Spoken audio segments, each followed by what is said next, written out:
रवींद्रनाथ ठाकुर 7 मई 1861, 7 अगस्त 1941 को गुरुदेव के नाम से भी जाना जाता है। वे विश्वविख्यात कवि, साहित्यकार, दार्शनिक और भारतीय साहित्य के एकमात्र नोबेल पुरस्कार विजेता हैं।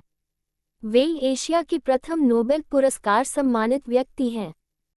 वे एकमात्र कवि हैं जिसकी 2 रचनाएं 2 देशों का राष्ट्रगान बनी, भारत का राष्ट्रगान जन गण मन और बांग्लादेश का राष्ट्रीय गान आमार सोनार बांग्ला गुरुदेव की ही रचनाएं हैं। जीवन। रवींद्रनाथ ठाकुर का जन्म देवेंद्रनाथ टैगोर और शारदा देवी के संतान के रूप में 7 मई 1861 को कोलकाता के जोड़ासा को ठाकुर बाड़ी में हुआ। उनकी स्कूल की पढ़ाई प्रतिष्ठित सेंट जेवियर स्कूल में हुई। उन्होंने बैरिस्टर बनने की चाहत में 1878 में इंग्लैंड के ब्रिजटोन में पब्लिक स्कूल में नाम दर्ज कराया। उन्होंने लंदन विश्वविद्यालय में कानून का अध्ययन किया, लेकिन 1880 में बिना डिग्री हासिल किए ही स्वदेश वापस आ गए। सन 1883 में मृणालिनी देवी के साथ उनका विवाह हुआ। रचना। बचपन से ही उनकी कविता, छंद और भाषा में अद्भुत प्रतिभा का आभास लोगों को मिलने लगा था। उन्होंने पहली कविता 8 साल की उम्र में लिखी थी और 1877 में केवल 16 साल की उम्र में उनकी लघुकथा प्रकाशित हुई थी। भारतीय सांस्कृतिक चेतना में नई जान फूंकने वाले युग दृष्टा टैगोर के सृजन संसार में गीतांजलि, पूरबी प्रवाहिनी, शिशु भोलानाथ, महुआ, वनवानी, परिशेष, पुनश्च, वीथिका शेषलेखा, चोखेर बाली, कनिका, नैवेद्य मायर खेला और क्षणिका आदि शामिल हैं।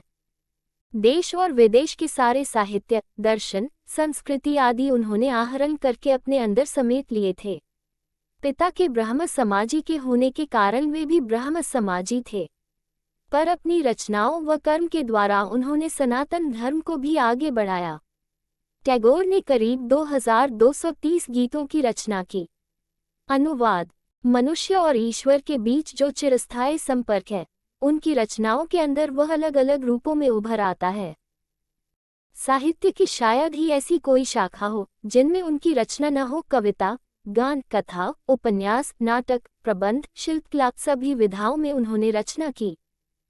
उनकी प्रकाशित कृतियों में गीतांजलि, गीताली, गीतमाल्य, कथाओं कहानी, शिशु भोलानाथ, कनिका, क्षणिका, खिया आदि प्रमुख हैं। उन्होंने कुछ पुस्तकों का अंग्रेजी में अनुवाद भी किया। अंग्रेजी अनुवाद के बाद उनकी प्रतिभा पूरे विश्व में फैली। प्रकृति का सान्निध्य। टैगोर को बचपन से ही प्रकृति का सान्निध्य बहुत भाता था। प्रकृति के प्रति गहरा लगाव रखने वाला ये प्रकृति प्रेमी ऐसा एकमात्र व्यक्ति है जिसने 2 देशों के लिए राष्ट्रगान लिखा। वह हमेशा सोचा करते थे कि प्रकृति के सानिध्य में ही विद्यार्थियों को अध्ययन करना चाहिए। इसी सोच को मूर्त रूप देने के लिए वह 1901 में सियालदह छोड़कर आश्रम की स्थापना करने के लिए शांति निकेतन आ गए। प्रकृति के सानिध्य में पेड़ों, बगीचों और एक लाइब्रेरी के साथ टैगोर ने शांति निकेतन की स्थापना की। चित्रकार रवींद्र गुरुदेव ने जीवन के अंतिम दिनों में चित्र बनाना शुरू किया। इसमें युग का संशय, मोह, क्लांति और निराशा के स्वर प्रकट हुए हैं। मनुष्य और ईश्वर के बीच जो चिरस्थायी संपर्क है, उनकी रचनाओं में वह अलग अलग रूपों में उभर कर सामने आया।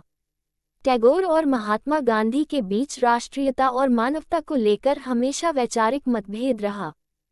जहां गांधी पहले पायदान पर राष्ट्रवाद को रखते थे, वहीं टैगोर मानवता को राष्ट्रवाद से अधिक महत्व देते थे।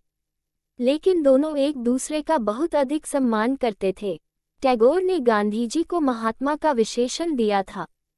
एक समय था जब शांति निकेतन आर्थिक कमी से जूझ रहा था और गुरुदेव देश भर में नाटकों का मंचन करके धन संग्रह कर रहे थे। उस वक्त गांधी जी ने टैगोर को 60,000 रुपये के अनुदान का चेक दिया था। जीवन के अंतिम समय 7 अगस्त 1941 के कुछ समय पहले इलाज के लिए जब उन्हें शांति निकेतन से कोलकाता ले जाया जा रहा था, तो उनकी नातिन ने कहा कि आपको मालूम है हमारे यहाँ नया पावर हाउस बन रहा है। इसके जवाब में उन्होंने कहा कि हाँ, पुराना आलोक चला जाएगा, नए का आगमन होगा।